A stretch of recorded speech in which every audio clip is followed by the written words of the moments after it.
Hello, everybody. I'm here today to start teaching about mediumship. I see so many misunderstandings and maybe glamorizing, maybe fear about what mediumship is and what it isn't.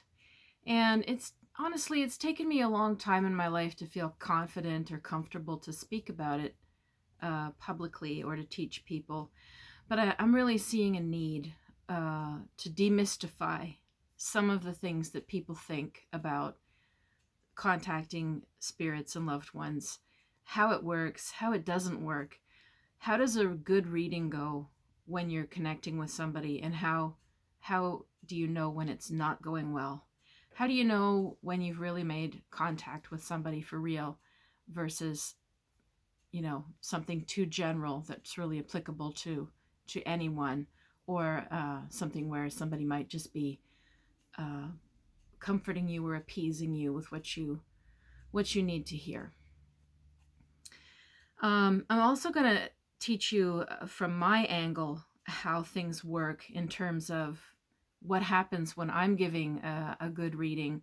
What do I also need from the client, from you, if I'm going to give or connect to the person, so that you can get the best experience and not feel disappointed, or that you didn't get what you needed or wanted.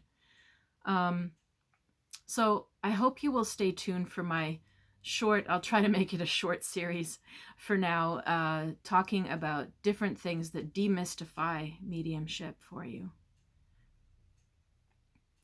So first of all, we'll just define, what does this mean, mediumship? What is it? I did not set out to be a medium. I didn't know even what a medium was when it started happening to me. So I was reading tarot. I was experiencing more and more clairvoyance, clairaudience during my tarot readings. And more what was happening was I would clairvoyantly see a vision of somebody, and I would describe this person and ask them, do you know this person? And more people would look up. I would look up and they would be in tears and they would say, yes, that's my loved one, and they passed, a few months ago, a couple of years ago, something like that. And I actually had to go to the people that I worked with at a metaphysical store and tell them, I don't know what's going on with me. A lot of people coming to me lately are telling me that the person has died, and I'm describing them. And they said to me, oh, you're a medium. And I was like, oh, really? What is that? And so I also had to learn what it is, what it isn't. And I had to learn to handle what was happening to me, because it really did change my life to connect to people on the other side. It's given me a lot of learning about the other side. And I will do some of the videos about what I've learned. It has also given people enormous comfort and meaning when there is a true connection. And so it's also been some of the most rewarding work that I've done. And the main thing is, mediumship is connecting to loved ones or spirit guides, or sometimes lower spirits that have passed. Now, what do I mean? Now, this is where we get into the real from the Hollywood.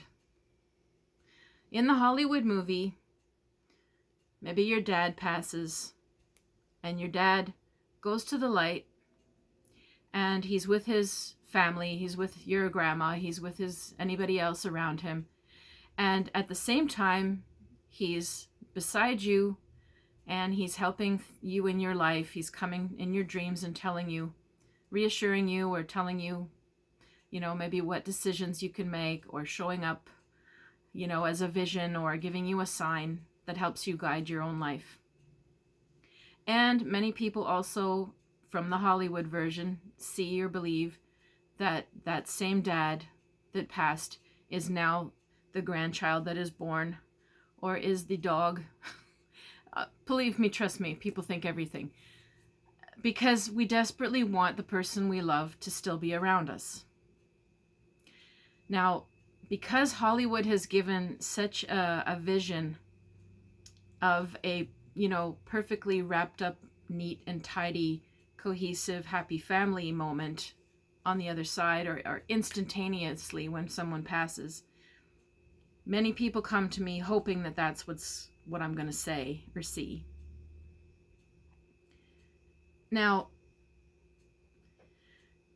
it's very difficult when you're grieving if you need to feel that in order to feel some sort of peace or closure. But I do not manufacture, a Hollywood experience if that is not what's going on. And so very often people get mad or very disappointed when what I might sense instead is that this dad is in a sleeping state still. And they might say, what do you mean he's sleeping? What do you mean? He's been gone for 3 years. So yes, sometimes the person's spirit is still processing what happened, and they have a sleepy, sort of floaty kind of state when I tap into them.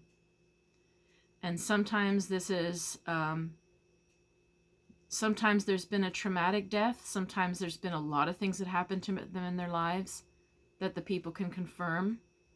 And other times we really don't know. There's not a clear reason why this man's spirit would be still processing. And so what I try to tell people, and what I'll say a number of times in these videos, is that every soul, every person, every soul, including you, we all came here with a very individual and precise journey for ourselves. And it has nothing to do with Hollywood. And it often doesn't have anything to do with staying in tribal families. If the soul of that person takes 10 years to be sleeping before he goes to the light, that's what it is. The opposite is also true. Sometimes that Hollywood style thing we're shown, I have definitely seen happens in real life as well. And it's anything in between. The passage of each person's soul is completely individual to them.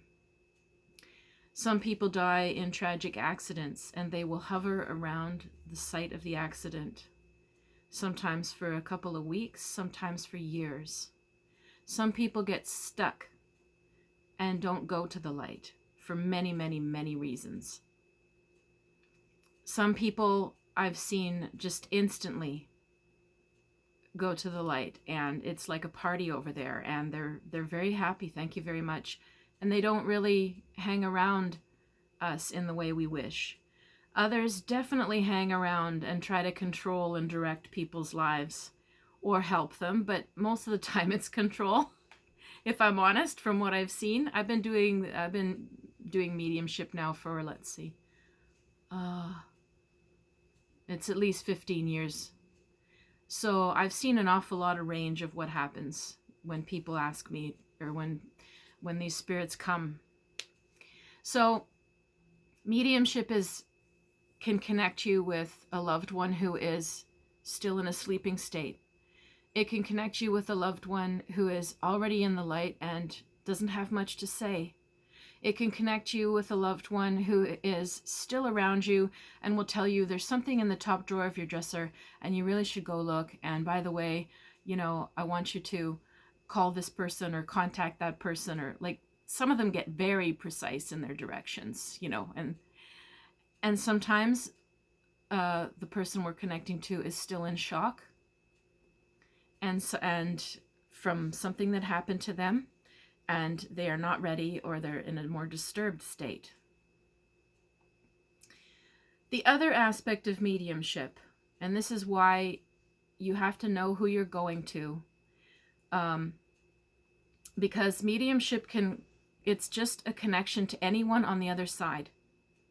It doesn't guarantee that it's your loved ones. Sometimes people come in and the strongest spirit around them is another sort of entity or soul that is stuck, and it can be a negative energy. And it's normal. How would people know if they're not mediums themselves? It's very normal to be very confused and feel that something around them or some spirit activity they're feeling, well, I'm feeling something in my home, so it must be, my grandpa who just passed.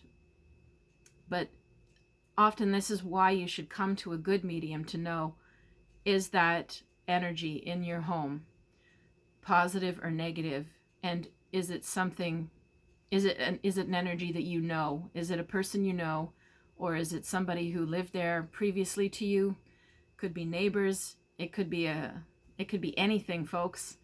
This is where it can all get weird if you don't believe in other dimensions or past lives or other stuff like that. But if you do,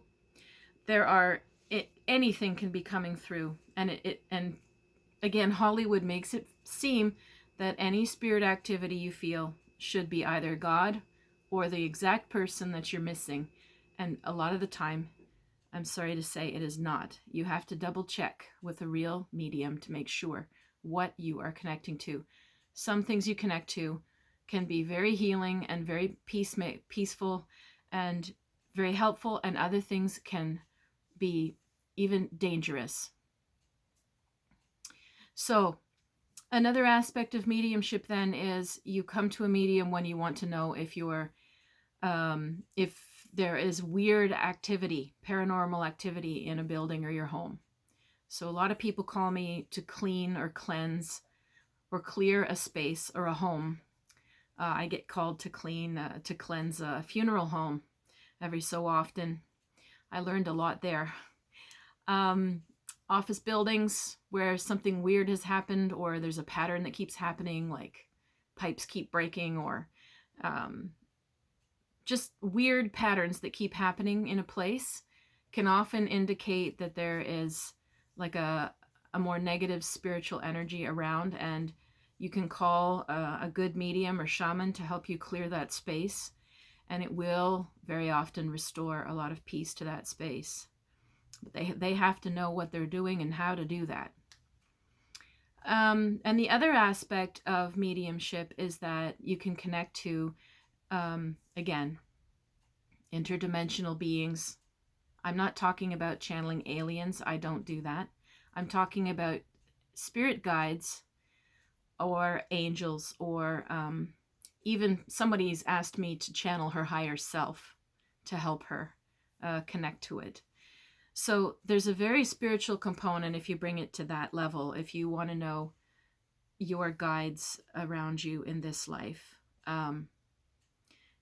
If you're ready to connect to that, then that can be extremely powerful for people on their spiritual path. However, again, I need to stress just one more time before I end this particular video that it does not work like Hollywood. If you come to a medium, it's not like a jukebox where you say, I want to reach my spirit guide, and I go, okay. Oh yeah, George. Hey, how are you, George? Are you your spirit guide? Yeah. Oh, great. Oh, George is telling you to not buy that new car. Wait a month. It doesn't work like that, okay? This is pure Hollywood fiction. The way it does work, I will explain in the next video. And I'm really hoping that you watch it and listen so that you get a better understanding of what a real mediumship session, an authentic mediumship session is. All right, so stay tuned for the next one.